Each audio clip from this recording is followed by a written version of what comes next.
Algo que Lasha acaba de decir me recordó esta historia. Durante la Segunda Guerra Mundial, Anthony Eden se reunió con Stalin a principios de la década de 1940. Y Stalin le dijo a Eden, ¿sabes cuál es el problema de Hitler? Es que no sabe cuándo detenerse. Y Eden respondió, bueno, ¿quién lo sabe? Y Stalin dijo, yo lo sé. Ese es el problema con los neoconservadores. No saben cuándo detenerse y no se detendrán. Trump tiene 4 años más y habrá unas primarias de afterwards. No parece que Trump en ningún sentido coronara a su sucesor.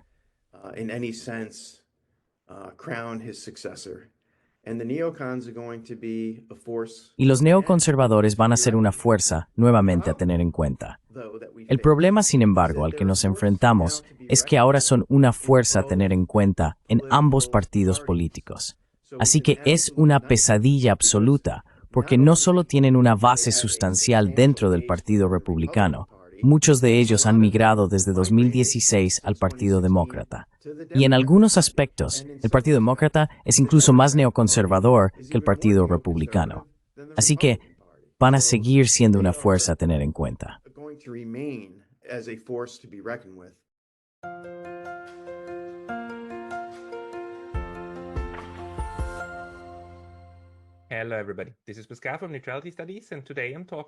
Hola a todos, soy Pascal de Neutrality Studies y hoy estoy hablando con 2 colegas que han estado en este canal antes. Estoy con James Carden y Lasha Kasradze. James es el editor de Realist Review en Substack y Lasha es el oficial de enlace para la Universidad Estatal de Sukhumi, una universidad georgiana en los Estados Unidos. Ambos nos hablan desde la costa este. Y hoy, mientras nos acercamos al día 100 de la administración Trump, queremos discutir su política exterior, aunque no estoy completamente seguro de si política sigue siendo la expresión correcta para ello, y más bien el tren o vapor de la política exterior, porque han cambiado tantas cosas. Tal vez, James, comencemos contigo. ¿Cuál es tu evaluación general de esta presidencia de Trump?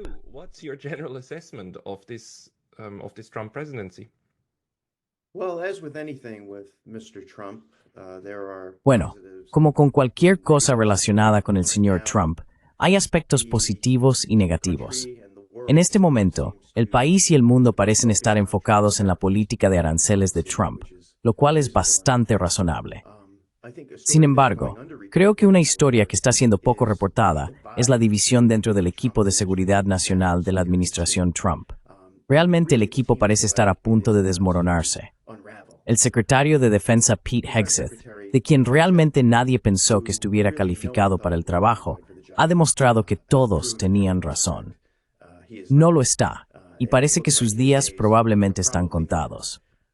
Se rumorea que el asesor de seguridad nacional Mike Waltz, de igual manera, está cerca de terminar. Así que esas son buenas noticias para personas como nosotros que nos preocupamos por la paz y nos importan la diplomacia y el diálogo, cosas que han estado, ya sabes, fuera de moda en Washington durante tantos años.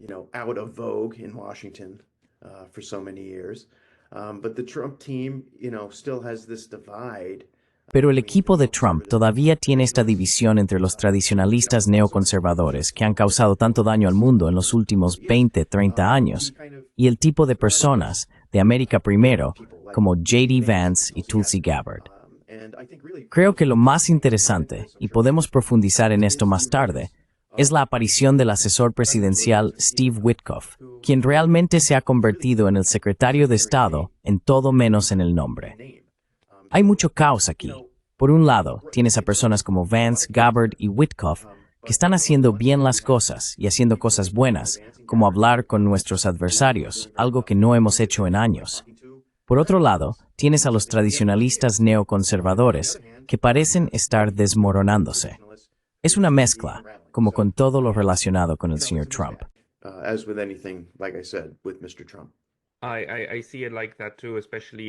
Yo también lo veo así, especialmente porque muestra la importancia del círculo interno de toma de decisiones en la Casa Blanca. Pero Lasha, ¿cómo ves este faccionalismo dentro de la administración? ¿Y cuál crees que es el impacto más importante que tiene en lo que estás observando?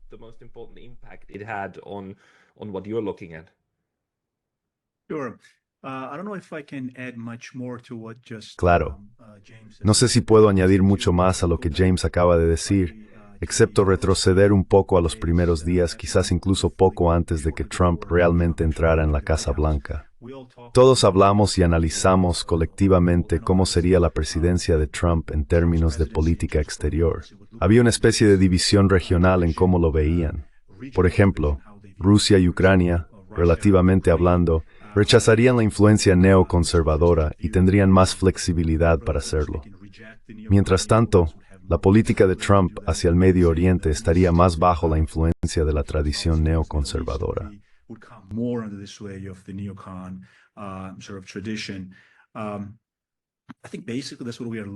Creo que básicamente eso es lo que estamos viendo, pero también creo que incluso con el conflicto ruso-ucraniano, el señor Trump está bajo la presión de la influencia neoconservadora. Solo para mencionar rápidamente lo que dijo James en términos de competencia y caos interno. Por un lado, estamos un poco acostumbrados al caos interno con Trump. Quien votó por Trump probablemente no se fija en estos detalles. Su personalidad es tal que es la visión general con la que desafió al establecimiento, lo cual está bien, ¿verdad? Sacudir las cosas. Todos recordamos este tipo de terminología populista.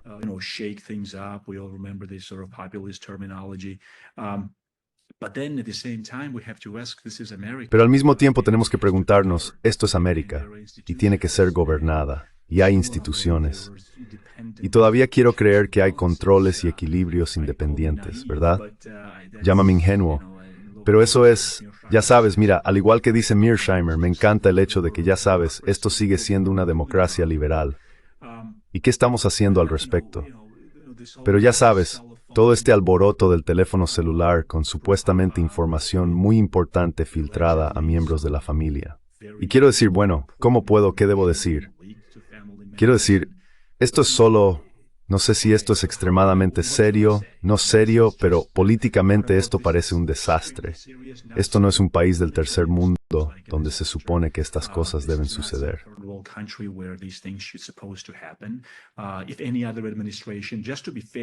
Si cualquier otra administración, solo para ser justos, hubiera hecho algo como esto, habrían sido acusados de ser traidores o lo que sea.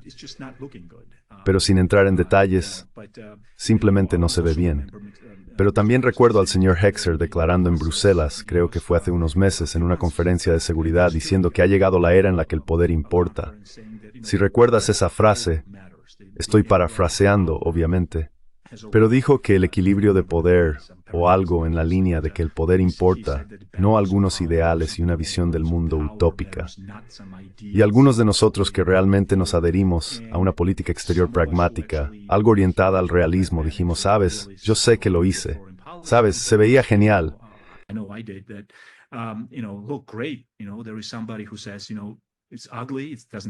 Sabes, hay alguien que dice, ya sabes, es feo, no suena bien. Es un alejamiento de estas visiones internacionalistas liberales. Pero sí, aparentemente el poder importa. Y ahora tenemos este mundo multipolar donde, ya sabes, Estados Unidos está siendo controlado específicamente por, ya sabes, la proyección de poder de China, por supuesto, y luego este tercero, Rusia. Y luego desde ese punto, de alguna manera hemos llegado a donde estamos ahora, sintiéndonos incompetentes y caóticos y en desorden, ¿verdad? Así que esa es solo mi visión de esto. ¿Es esto un colapso de algún tipo? ¿O es esto? No, creo que la administración Trump saldrá de esto. Pero al igual que dijo James, creo que se harán cambios.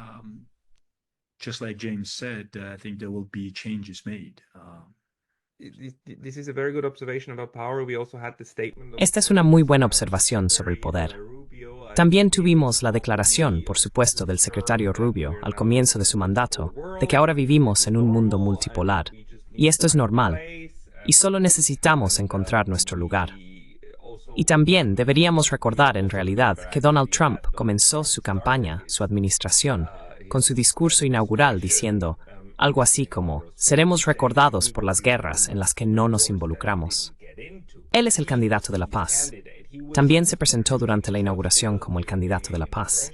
Sin embargo, a estas alturas, Donald Trump está bombardeando Yemen y básicamente ha dado luz verde a la reanudación de lo que todavía creo que será recordado como el genocidio de Gaza.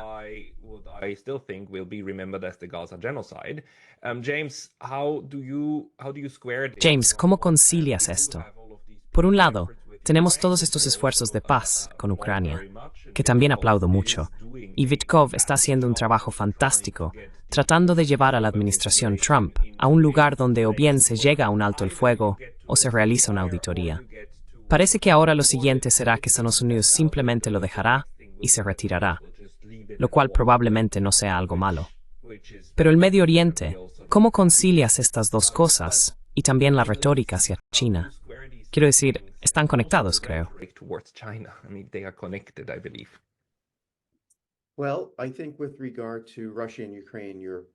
Bueno, creo que con respecto a Rusia y Ucrania, probablemente tengas razón. No creo que la idea de que Trump y Vitkov iban a venir e imponer términos de paz a Rusia y Ucrania fuera realista. Creo que es bueno que estén hablando por sí mismos. Eso es algo positivo. Como dijo Steve Vitkov en una entrevista con Tucker Carlson, ya sabes, Biden y Putin no hablaron durante 3 años y medio, así que el mero hecho de que estén sentados y que haya líneas de comunicación abiertas es algo muy bueno. Creo que la guerra en Ucrania está lejos de terminar. Creo que los rusos van a luchar y van a tener que tomar por la fuerza la totalidad de los oblasts que han anexado formalmente. Con respecto a Oriente Medio, es un desastre total. Tienes toda la razón. Es muy difícil conciliar la retórica de paz de Trump con su aprobación del genocidio en Gaza.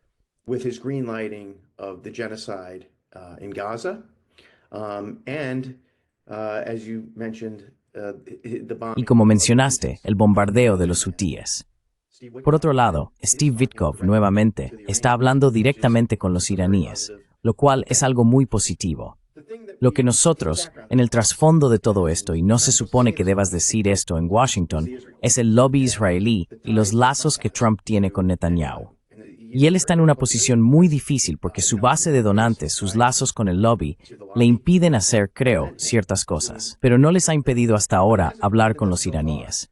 Así que, de nuevo, el tema de Donald Trump y la política exterior siempre es una mezcla. Entonces ya sabes, lo que están haciendo en Gaza, lo que están haciendo en Yemen, es deplorable. El acercamiento a Irán es muy positivo. Con respecto a China, creo que eso está por verse. Creo que ahora mismo, gracias a sus políticas arancelarias, las relaciones entre Estados Unidos y China van en declive.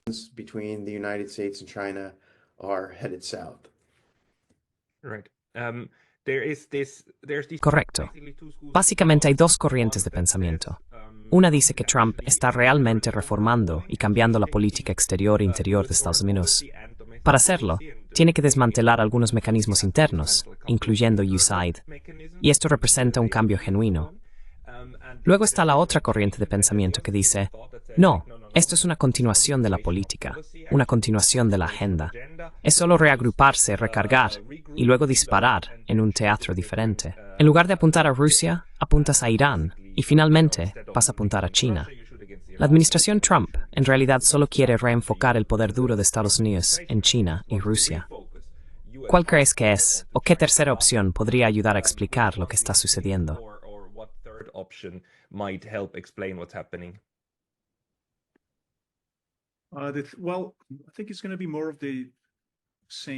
Bueno, creo que va a ser más de lo mismo en términos de tensión. Creo que, mira, para la región, para el Cáucaso del Sur, estamos en proximidad, ¿verdad? Turquía, Irán. Si hay una campaña de bombardeo y si, digamos, Trump sucumbe a las fuerzas que hay en Washington hoy en día, es difícil identificarlas o llamarlas, ya sabes, todos estos nombres, nuevas y fuerzas neoconservadoras. Desde mi perspectiva, como georgiano mirando la región, Rusia sí, conocemos la relación con Rusia y Bahrein. No es una especie de alianza militar clásica. No tengo duda de que Roosevelt en el trasfondo ayudará a Irán si tal campaña tuviera lugar.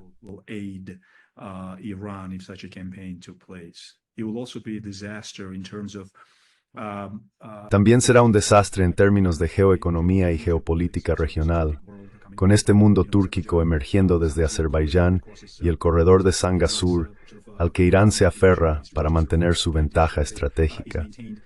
Todo esto está conectado con Turquía y se ve en todo el Cáucaso Sur como una especie de mundo túrquico, casi anti-iraní.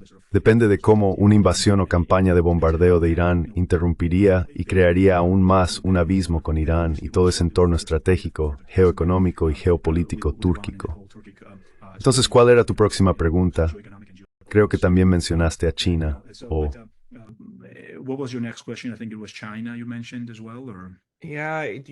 Sí. ¿Crees que Estados Unidos está cambiando genuinamente su política exterior o simplemente está reenfocando su poder duro en otro escenario?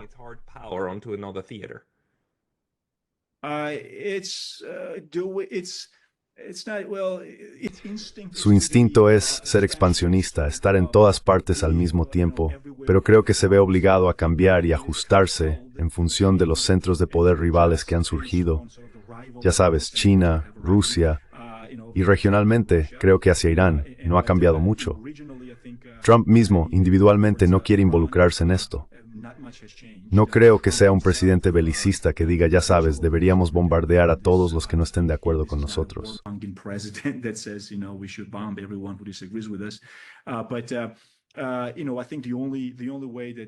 Pero, sabes, creo que la única manera en que Estados Unidos cambie su política exterior, entre comillas, será si enfrenta proyección de poder de potencias rivales, si quieres, ya sabes, Rusia, China. Pero cuando decimos cambiar tradicionalmente en términos de su cultura, una especie de cultura de política exterior, ese instinto no ha desaparecido. No lo creo.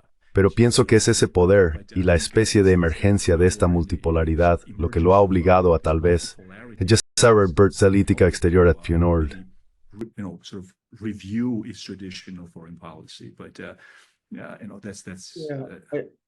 Pero sabes, creo que hay dos maneras, quizás, de ver el nuevo paradigma de Trump. Por un lado es descaradamente, obviamente, incluso desvergonzadamente, transaccional. De eso se trata el tema de los aranceles. Se trata de, yo te rasco la espalda, tú rascas la mía. Y eso se vio muy claramente, incluso en reuniones con aliados, incluso en reuniones con personas con las que él estaba algo alineado ideológicamente. Cuando la primera ministra italiana Meloni estuvo en la Casa Blanca esta semana, sabes, se centró en los aranceles, se centró en el comercio, se centró en hacer un trato. Esa es una parte de ello. Y luego está este tipo de, y es algo extraño, dadas las acusaciones que a menudo se lanzan con respecto al neo-aislacionismo.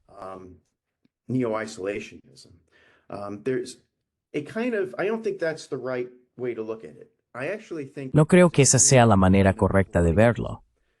En realidad, pienso que hay un neocolonialismo inherente en la política exterior de Trump. Y esto se ve con Groenlandia. Se ve en las discusiones sobre el Canal de Panamá. Lo presentan en términos de, bueno, tenemos que hacer esto, tenemos que tomar el control del canal, tenemos que tomar el control de Groenlandia por China, por nuestros adversarios. Pero hay algo en el movimiento que de alguna manera recuerda a Estados Unidos en 1898, a la presidencia de McKinley, de quien a menudo habla. Así que hay este tipo de transaccionalismo y hay este aspecto neocolonial que creo que ha sido poco reportado hasta ahora.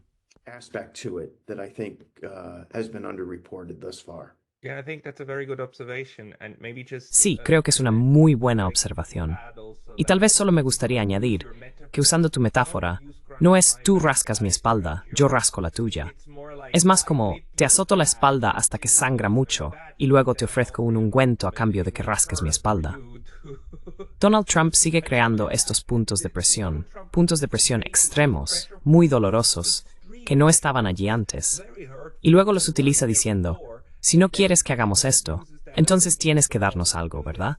Tenemos que hacer un trato. Es el caso de Groenlandia, es el caso del Canal de Panamá, es el caso de los aranceles, ¿verdad? Y en cierto sentido, tienes mucha razón cuando llamas a esto como neocolonialismo.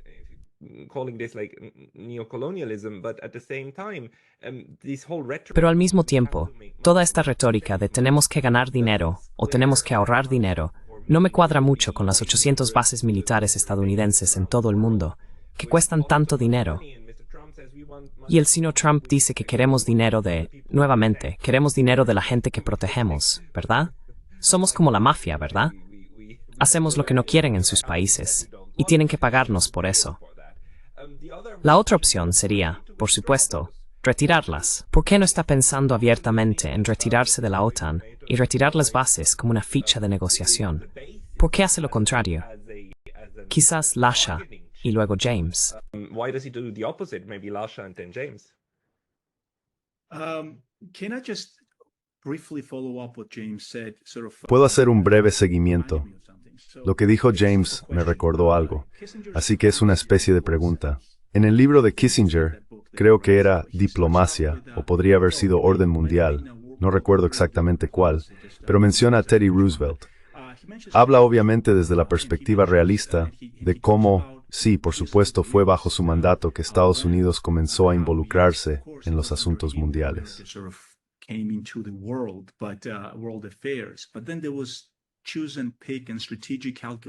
Pero luego hubo un cálculo estratégico de elegir y seleccionar en términos de acumular poder, ya sabes, no solo persiguiendo demonios por todas partes, persiguiendo fantasmas, por así decirlo, y siendo expansionista solo por ser expansionista. Pero había una especie de visión pragmática inherente de cómo hacer a Estados Unidos poderoso en el mundo. Y en esa visión estaba implícito este tipo de selección de qué opción geoestratégica seguir. ¿Ves eso en la administración Trump, Pascal, James? Quiero decir, ¿lo ves? ¿Crees que esto, porque estamos viendo algo que todavía es diferente de los últimos 30 años, no es así? Y podemos asemejar eso a decir este ejemplo en particular.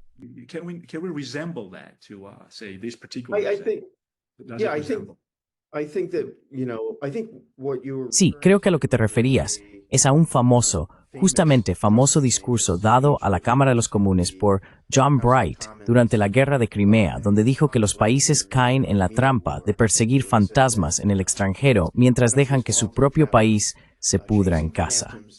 Y creo que esa es una especie de visión general. Es algo de lo que Trump está consciente. Desde el 11 de septiembre, Estados Unidos ha estado persiguiendo fantasmas visionarios en el extranjero, mientras deja que nuestro país se pudra en casa. Una gran parte de esa decadencia tiene que ver con estos acuerdos comerciales en los que se ha entrado en los últimos 25 a 30 años.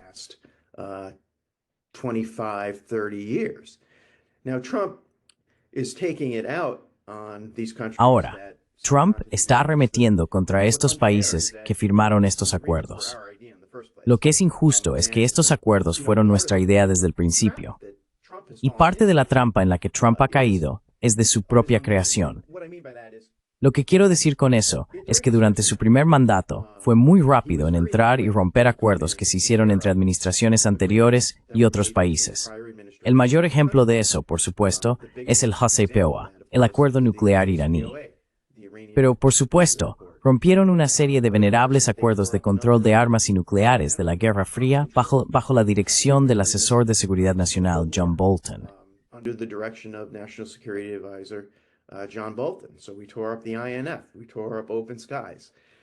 Así que rompimos el INF, rompimos el Open Skies.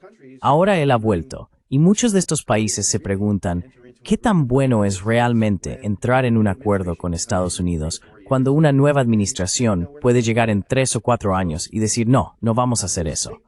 Así que su gran idea de una América primero, una América que se cuida a sí misma, es buena y algo nueva en la historia de la política exterior estadounidense reciente. Pero va a ser muy difícil de lograr cuando otros países no pueden confiar en que pueden entrar en un acuerdo duradero contigo. Así que esa es parte del enredo en el que estamos.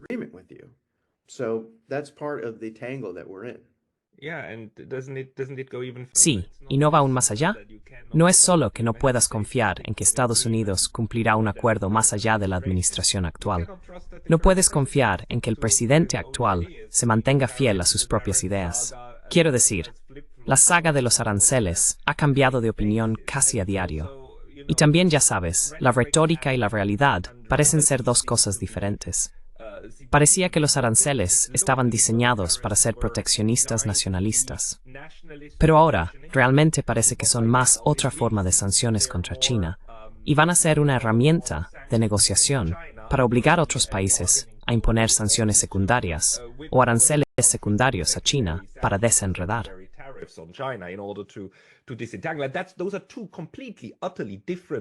Esos son dos propósitos totalmente diferentes para usar esta herramienta de aranceles, que con toda justicia, por supuesto, tiene su lugar en la formulación de políticas exteriores. Pero Lasha, esta cuestión de la confianza, ¿cómo crees que esto impactará especialmente, digamos, a estados más pequeños como Georgia, que como dijiste antes, están tratando de complacer a los Estados Unidos mucho, pero solo hasta cierto punto? Entonces, ¿cómo está impactando esta nueva realidad ahora en su cálculo? Gracias.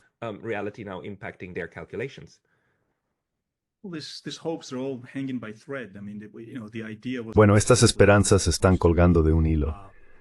Quiero decir, ya sabes, la idea era que filosóficamente se supone que Trump es más amigable con la idea de que este internacionalismo liberal tiene que detenerse, y por lo tanto eso tendrá un efecto positivo en estados pequeños como Georgia, ¿verdad? Básicamente, Georgia espera que la usurpación de la administración Trump por el régimen neoconservador, si se quiere, no ocurra. Quiero decir, habrá por supuesto influencia.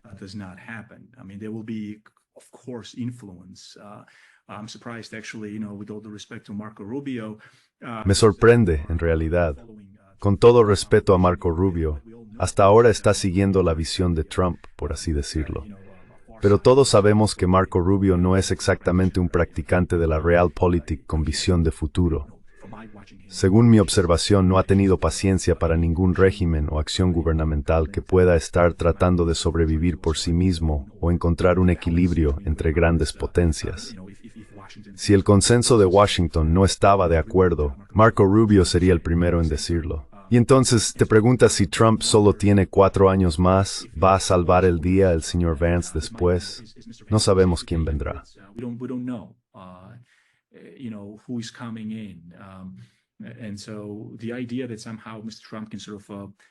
La idea de que de alguna manera el señor Trump pueda crear una paz perpetua, por así decirlo, en Washington o domar Washington y que eso dure mucho tiempo, es imposible de predecir. Estoy seguro de que, bueno, independientemente de lo que hagan en Washington, para entonces, creo que China y Rusia probablemente se habrán vuelto aún más poderosas, ¿verdad? Probablemente se habrán vuelto aún más asertivas, respectivamente. ¿Qué pasará con Ucrania? ¿Va a continuar Rusia y llegar hasta Kiev o Rusia se dará por satisfecha? Creo que hemos discutido eso en el pasado. ¿Sabe Rusia cuándo detenerse? Porque ese también es un mecanismo estratégicamente importante. Saber cuándo detenerse, cuándo no detenerse, cuándo continuar.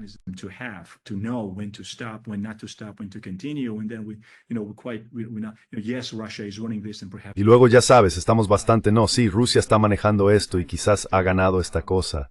Pero ya sabes, para cuando Trump termine, creo que lo que controlará al establecimiento neoliberal y neoconservador en Washington será el propio sistema internacional.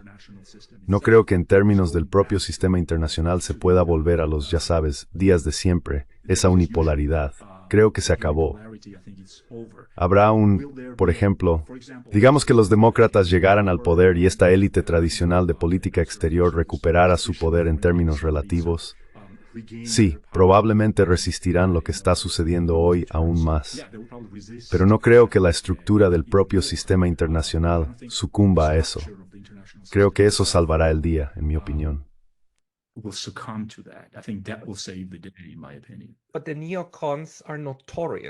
Pero los neoconservadores son notorios por sobreestimar el poder duro de Estados Unidos. Son conocidos por iniciar guerras que desde el principio son imposibles de ganar y terminan sin ganarse. ¿Sabes? Estados Unidos reemplazó al régimen talibán después de 20 años de guerra con el régimen talibán, pero nunca lo enmarcan de esa manera. Nunca lo ven de esa manera. No admiten que esto fue un fracaso. James, ¿crees que los neoconservadores pueden finalmente ser expulsados del poder y quedar irrelevantes? O simplemente sabes, incluso si ahora están siendo marginados de la administración actual, simplemente van y esperan en todos estos think tanks donde ahora están estacionados, ¿verdad? Solo esperando para aprovecharse de la próxima administración.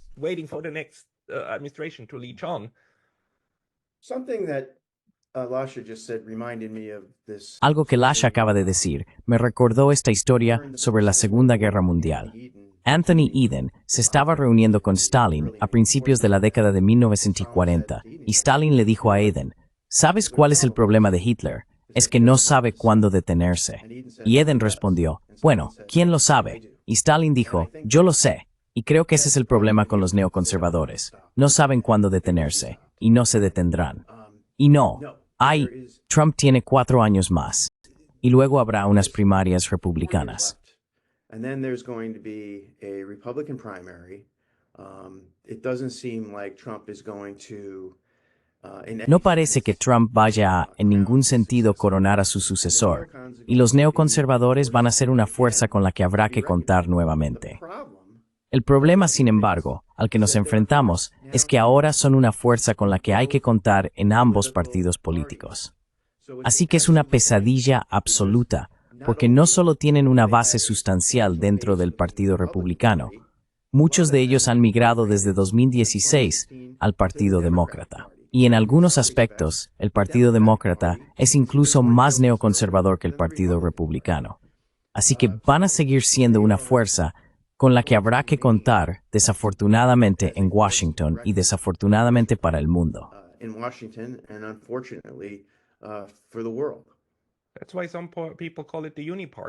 Por eso, algunas personas lo llaman el partido único cuando se trata de política exterior, ¿verdad? Tienes las mismas ideas en ambos cuerpos, así que elijas a quien elijas. Vas a tener diferentes versiones del mismo plato, muy poco apetecible frente a ti. La pregunta, sin embargo, es si el movimiento MAGA que Donald Trump creó y está fomentando se extenderá tal vez también al otro partido, y tendrás dos contrapesos que quieran hacer políticas diferentes, o es solo un pensamiento ilusorio.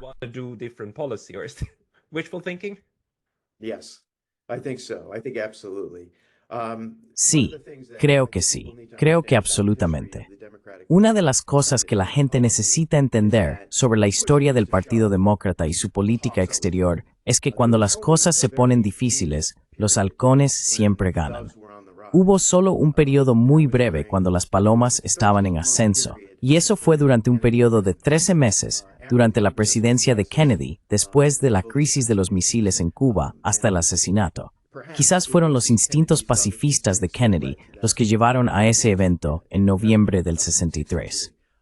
Aparte de eso, los demócratas han sido bastante horribles ellos mismos en política exterior, y por lo tanto hay muy pocas razones para sospechar que van a presentar a alguien que sea siquiera remotamente, no puedo creer que esté diciendo esto, pero siquiera remotamente tan pacifista como Donald J. Trump. Pero esa es la situación en la que estamos hoy.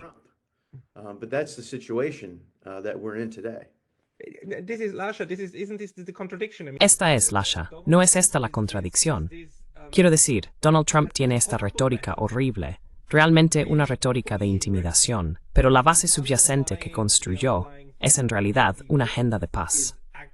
Y en su primera administración no inició una nueva guerra. Lasha, ¿cómo podemos cuadrar este círculo?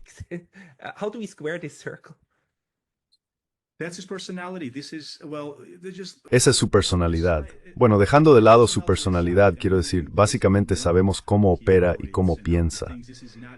Esto no es, de nuevo, esto no es malicioso en términos de salir y derrocar regímenes solo porque queremos que este tipo de ideología se extienda por todo el mundo y asegurarnos de que no surja ningún hegemón. Lo ve de una manera transaccional, que también es buena para América, paradójicamente hablando. Sí, es muy transaccional, pero en sus maneras pragmáticas y transaccionales, simplemente no puede lógicamente sumar 2 y 2 y decir, ¿por qué estamos peleando con Rusia? ¿Por qué estamos teniendo estos dolores de cabeza innecesarios en todo el mundo cuando podemos evitarlo? Pero no te equivoques.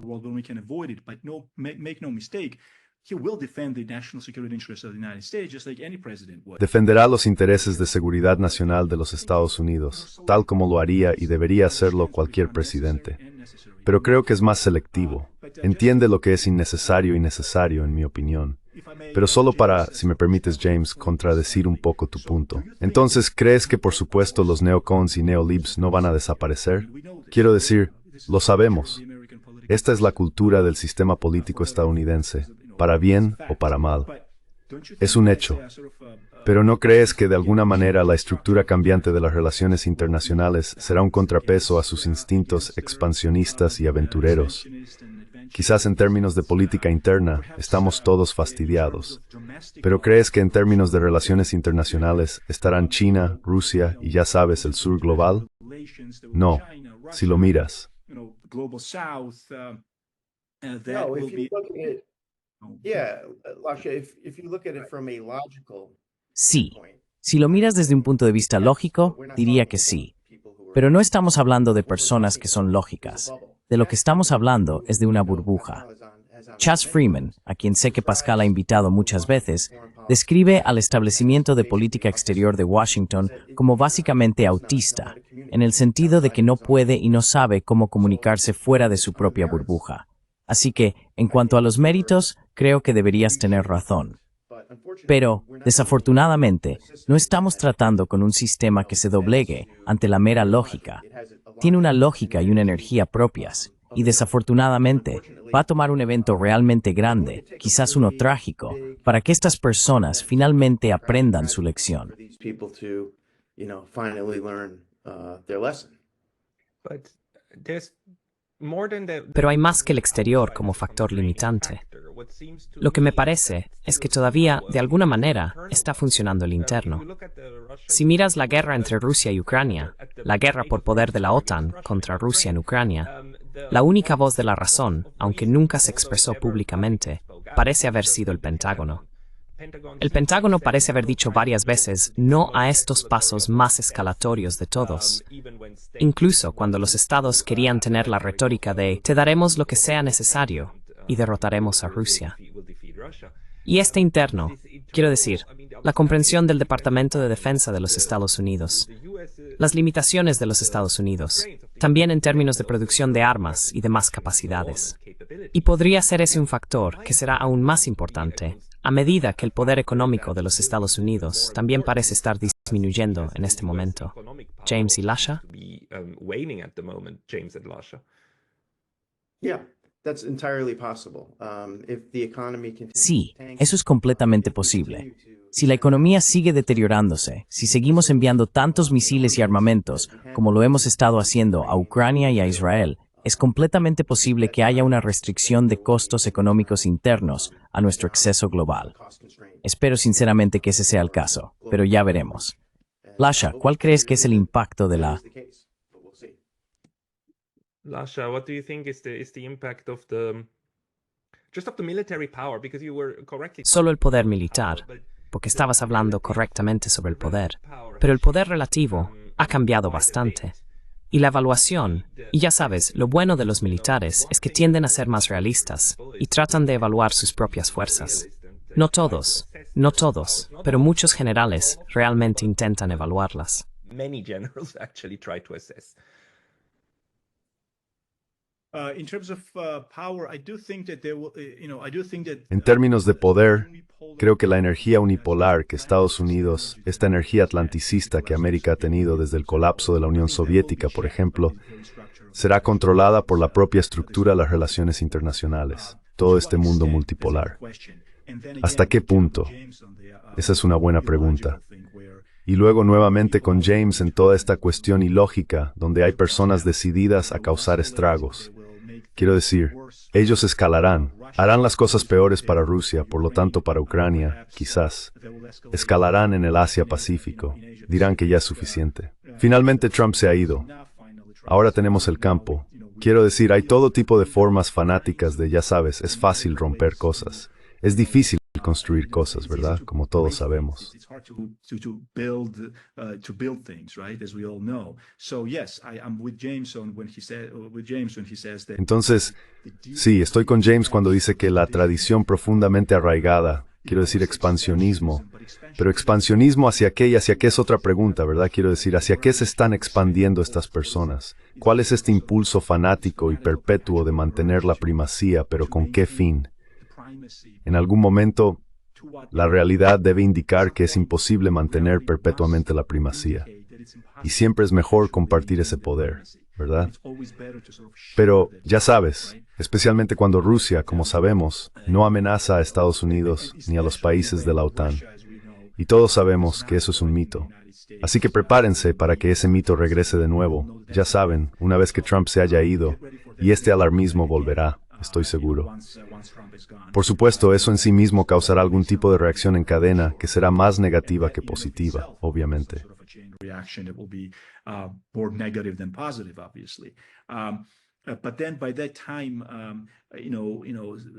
Pero para entonces, ya sabes, porque esto es lo que hemos estudiado, quiero decir, esto es en lo que tengo mi fe, en una especie de política exterior racional donde China sabrá qué hacer, Rusia sabrá qué hacer, una Rusia mucho más rica, una Rusia mucho más poderosa sabrá qué hacer y cómo equilibrar contra el tipo de regreso del transatlanticismo, por así decirlo. Así que, ya sabes, estoy conflictuado. Todavía tengo mis esperanzas en, ya sabes, la estabilidad que traerá el mundo multipolar. Y sin embargo, sé de lo que habla James, y entiendo completamente, y ya sabes, en gran medida estoy de acuerdo con él, en que estas personas no van a quedarse de brazos cruzados y aceptar la nueva realidad que es este mundo multipolar.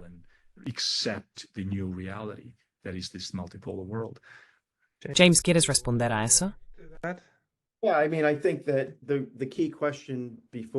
Sí, quiero decir, creo que la pregunta clave ante nosotros es ¿cuándo la realidad romperá la ideología?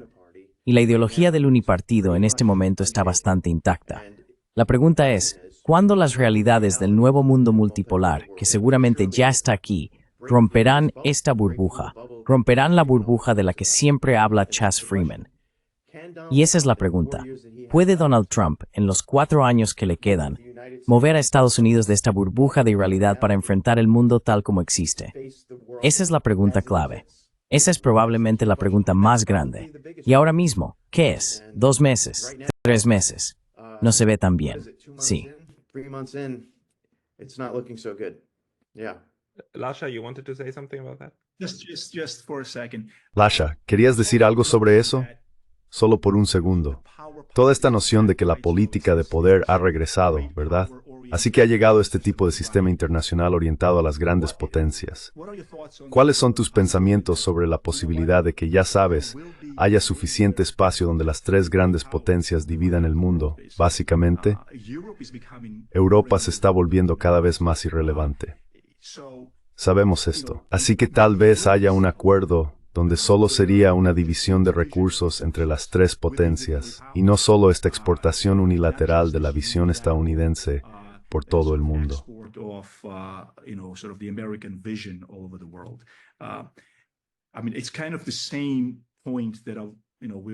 Quiero decir, es un poco el mismo punto que todos hemos estado planteando aquí. Pero cuando hablamos de los neoconservadores regresando y perturbando o volviendo a lo que tenían antes, existe la posibilidad de que se conformen con la idea de que Estados Unidos también obtendrá mucho de este mundo multipolar, simplemente compartiéndolo con las otras 2 grandes potencias. Porque estamos hablando de la división de Ucrania. Estamos hablando de que Estados Unidos logre su regreso geoestratégico en el continente europeo. Sabemos que vemos, ya sabes, Alemania está débil, vemos a Ucrania.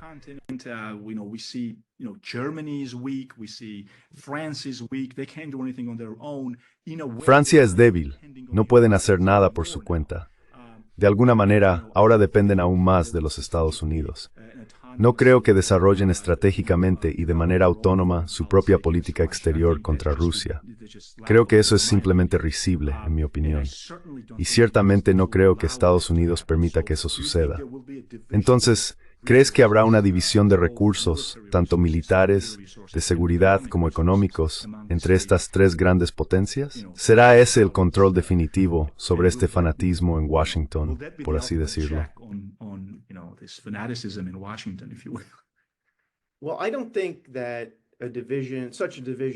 Bueno, no creo que una división como la que mencionas sería rechazada por las fuerzas de Trump, MAGA, America First.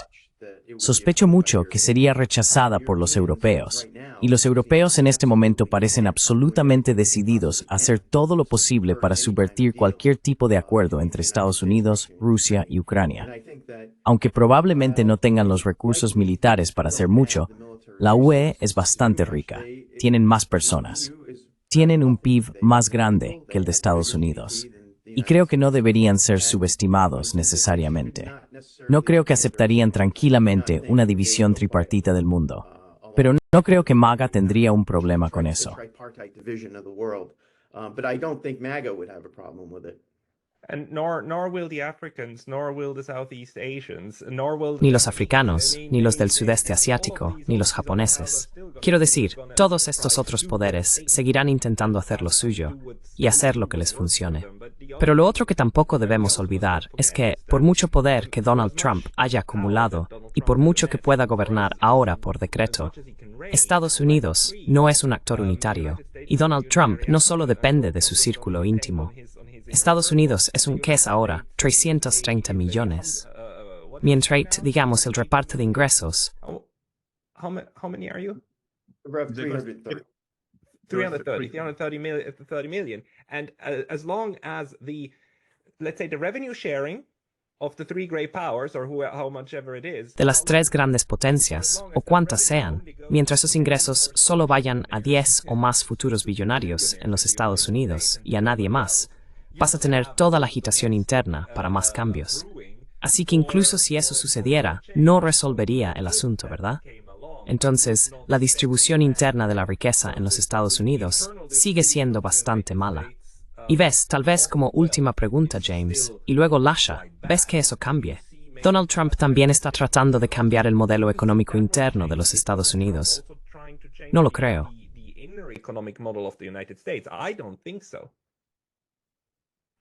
That's a really good question. I think that the answer Esa es una muy buena pregunta. Creo que la respuesta es posiblemente sí, porque él sabe quién es su base y ha estado en el carro de los aranceles durante los últimos 40 años. Quiero decir, hay imágenes de películas o noticias de él hablando sobre la necesidad de los aranceles que se remontan a la década de 1980. Creo que hay una preocupación genuina entre los tipos de MAGA y el mundo de Trump, como Peter Navarro, de que sí, estos acuerdos de libre comercio realmente vaciaron a la clase trabajadora y media estadounidense, y la ascensión de China a la OMC y la concesión a China del estatus de nación más favorecida de manera permanente resultaron en millones de empleos que dejaron el Medio Oeste. millions of jobs leaving the Middle West. I mean, that's a fact.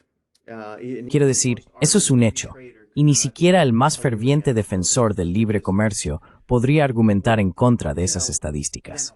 Ahora, ¿está él tratando de recuperar esos empleos? ¿Lo está haciendo de la manera correcta, de la manera más diplomática, de la manera más inteligente? No lo sé, pero diré esto. A diferencia de casi todos sus predecesores, él realmente lo está intentando. Así que hay que darle crédito por eso. Als steppers de Bauer caos y confusión en los mercados. Y me equivoqué ligeramente antes. Somos una nación de 340 millones de personas desde el año pasado. 340 million people as of last year. Lasha, tu evaluación de los aspectos internos. Sure. So every time I hear Claro, así que cada vez que escucho reindustrialización o desindustrialización, lo asocio con este tipo de economía neoliberal dura a la que James acaba de aludir. Entonces, NAFTA, comercio global sin fronteras, solo importan los números, una especie de fundamentalismo de mercado, básicamente.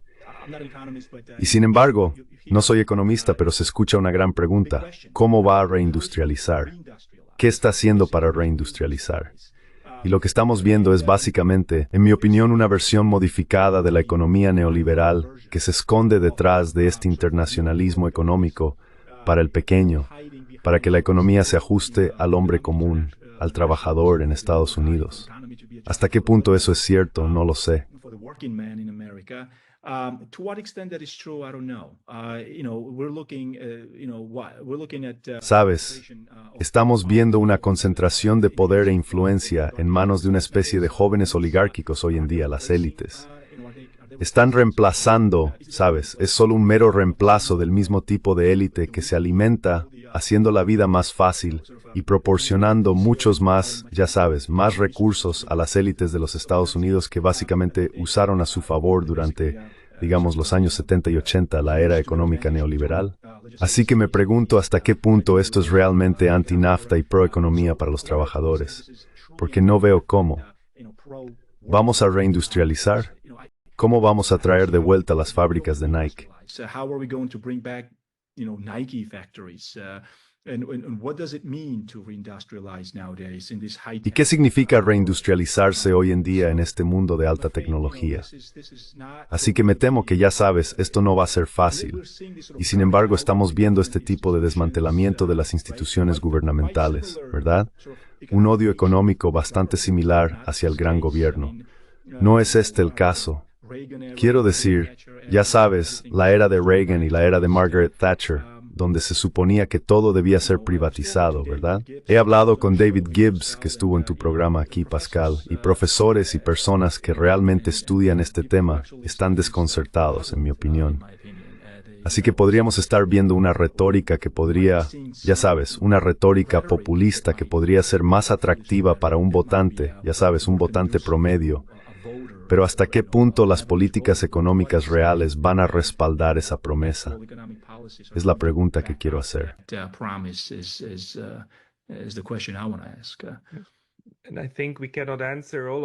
Y creo que no podemos responder a todo esto. Me parece que todos estamos atrapados leyendo esta bola de cristal naranja. Pero es un placer hacerlo con ustedes, caballeros, y conocer sus opiniones al respecto. James y Lasha. James, ¿dónde debería la gente ir para encontrar tus escritos, tu Substack? ¿Puedes decírmelo de nuevo? Sí. Es The Realist Review en Substack, The Realist Review.